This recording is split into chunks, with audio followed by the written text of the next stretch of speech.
everybody, welcome back to hashtag I Am. I'm your host, Nikki B. Ware, and today is a special update episode before season 2 begins. Yes, I'm coming back with more cases of missing and murdered marginalized people. And I want you to know something. Even if I get just one listen, it'll be worth it because these stories, they need to be told. These are lives that matter. There are families still searching for answers, and these cases deserve attention. Over the next 10 to 15 minutes, we're going to go through updates on cases we've covered. Some have developments, some tragically remain stagnant, but every single one deserves to be remembered. So, let's dive in. Let's go all the way back to the beginning of the podcast. Cheryl Colquitt Thompson, Cunanis King, and Rodney Cottrell. Three people brutally murdered and discarded on the side of I-85 right outside of Atlanta in Union City, Georgia in 2013. If you remember, these three were first held at gunpoint, then forced inside a home where they were tortured and strangled to death. It's a horrific case that haunted the community for years. But here's the update. This case has been solved. Four arrests were made, and this is where it gets interesting. One of those arrested was an assistant principal at McAddery Middle School in Jefferson County, Alabama. An assistant principal, someone trusted with children's education and safety. Now, here's the frustrating part. To this day, there's been no public mention of a motive for these killings, no details about what evidence was found that cracked the case, no word on trials, plea deals, or sentencing. The information just stops after the arrest. Next up is Shamika Cozy, who went missing on December 29th, 2008 from Berkeley, Missouri. She was just a teenager having a sleepover at her aunt's house. But that night, her behavior was strange. She kept calling an unknown number repeatedly and looking out the window, like she was waiting for someone. At the time, it was probably brushed off as typical teenage drama, but it wasn't. Shamika walked out the door that night and was never seen again. It turns out Shamika had a secret life, one that may have directly led to her disappearance. And here's where this story takes an important turn. Because of Shamika, now age 33 if she's still alive, and so many other missing and murdered African American girls like her, Senator Angela Mosley filed a bill to create a task force. A task force whose sole purpose would be investigating and solving cases of missing and murdered black girls. The bill didn't pass initially, but in March 2025, it was added to House Bill 495 and it went into effect on August 28th of this year. That's just a couple of months ago. This is huge, y'all. This is the kind of change that happens when people refuse to let these cases be forgotten. Shamika's name is attached to legislation that could save lives and bring closure to families. That matters. This next case deviates from my usual demographic, but it touched me personally because I was living in South Dakota when it happened. It was all over the news, and I may have even visited some of the same places as her. Serenity Denard was only 9 years old when she went missing in February 2019. She allegedly ran away from a children's home called Black Hills Children's Society near Rockerville, South Dakota. By this time in her young life, Serenity had already been in at least 12 different foster homes before being adopted by Chad and Darcy Denard in October 2014. But just a year later, Chad and Darcy divorced. That upheaval caused Serenity to act out. She threatened self harm, which led to her being placed in the children's home. Now, there's a lot of speculation about the conditions and validity of this facility, and trust me, I have my own thoughts, but I highly encourage you take a deep dive into this case and especially into this children's home. Whatever you thought about this case before might completely change afterwards. On the morning of February 3rd, 2019, something happened. Something that caused a 9-year-old girl to run away into the Black Hills in winter, and she was never seen again, though there have been reported sightings of her. None have been confirmed by law enforcement, though. Serenity would be 16 years old now. Somewhere out there, a teenage girl might be living under a different identity, or she may have succumbed to the elements that brutal winter day. Her family deserves answers. LaQuanta Riley was barely an adult when she went missing at age 19 on December 7, 2003, from Montgomery, Alabama. She was last seen by her brother, who saw her getting into a car with an unknown man. When he asked who the guy was, LaQuanta vaguely described him as a friend she met in the neighborhood. She quickly grabbed her jacket and headed back out with this man. But here's what's telling: she left behind her purse with money in it. That suggests she had every intention of returning home, but she didn't. It's been almost 22 years since LaQuanta was seen. 22 years. And her family is still looking, refusing to give up hope of finding her. Think about that. Over 2 decades of birthdays, holidays, and milestones, all passing without answers. This is what families of the missing endure. The not knowing is its own kind of torture. So LaQuanta is one of four missing women from Montgomery, Alabama, whose cases I've covered, and three of them are mothers. First, Aubrina Mack. She was a young mother of two daughters when she went missing on August 15, 2006. She told several people she was walking up the street to the store, but there's no indication that she ever made it there. That was the last time she was ever seen. Then, 12 years later, in June 2018, Donna Calloway disappeared. Donna was a 39-year-old mother of 8 children who also went missing after walking out of her home on foot. Unlike Aubrina, Donna had intellectual disabilities. She was described as easily influenced, which may have made her vulnerable if she encountered the wrong person. Her family believes she could be a victim of human trafficking. But here's the kicker: it took the Montgomery Police Department a year to classify her as a missing person. They even asked for proof of her disabilities before doing so. A year. Then there's LaKira Goldsmith, another Montgomery resident who went missing just days after Thanksgiving in 2018, leaving behind her 2-year-old son. LaKira was seen getting dropped off by her boyfriend on November 18th. Later that night, she asked a maintenance worker at her apartment complex if she could borrow his phone. He walked away to give her privacy, and when he came back, she was gone. This maintenance man, Eric Jackson, later became a person of interest, and here's why that matters. He was eventually found guilty of domestic violence with strangulation against an ex-girlfriend and guilty of first-degree rape against a woman he claimed to be friends with.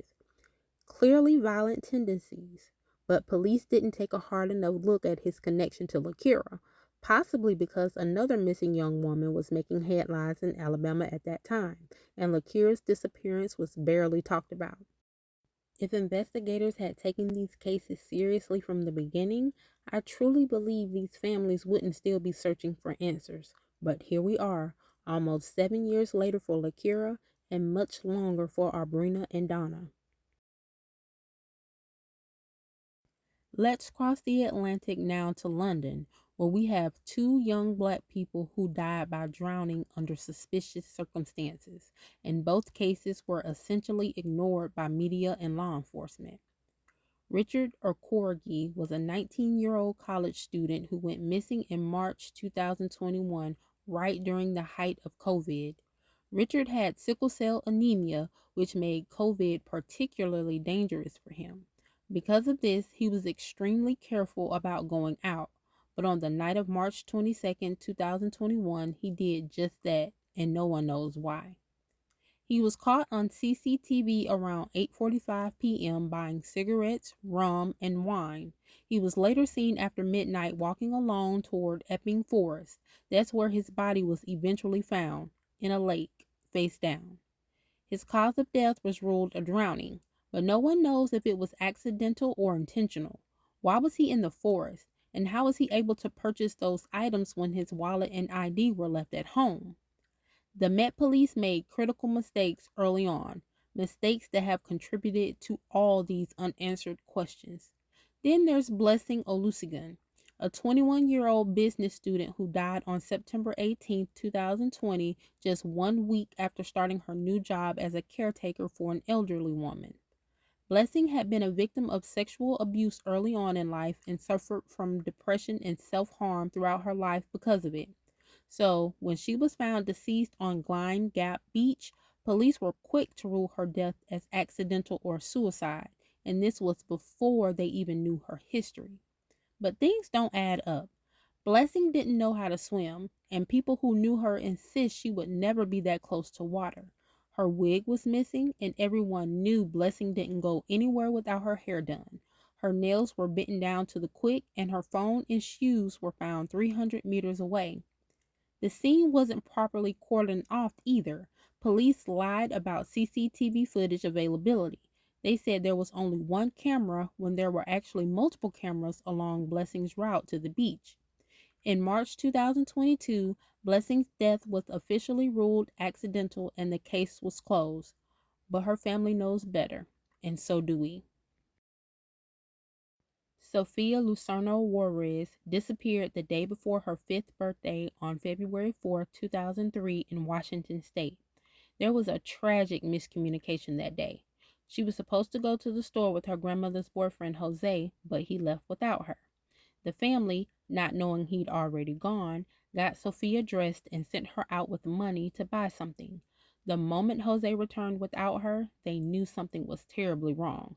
They called the police, and despite an immediate response, Washington's first ever Amber Alert, 500 officers deployed, Coast Guard assistance, helicopters with sonar, polygraph tests, searching vacant lots and waterways, Sophia has never been found. She would be 27 years old now. Selena Not Afraid. Her story is absolutely heartbreaking. A member of the Crow tribe in Montana, Selena experienced unimaginable trauma in her short life. Her twin sister Zoe committed suicide at age 11 due to bullying. Then Selena was sent to live with her father, who she says sexually assaulted her. She was later adopted by another family.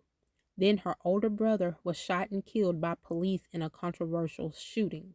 And less than a year later, her older sister died in a hit and run, and that was also controversial. By the time Selena went missing on New Year's Day 2020 at age 16, she and her brother RJ were the only siblings left. She disappeared after a New Year's Eve party where there was an abundance of alcohol. She and another girl were left at a rest stop while intoxicated and improperly dressed for Montana winter. When the other girl was found, she had scrapes, bruises, a shoe missing, and no memory of what happened to her or Selena. 3 weeks later, Selena was found deceased from hypothermia near that same rest stop.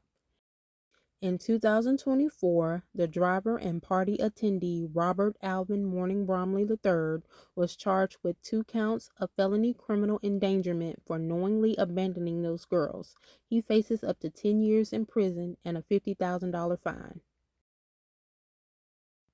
Dulce Maria Alaves disappeared on September 17, 2019 from Bridgeton City Park in Cumberland County, New Jersey.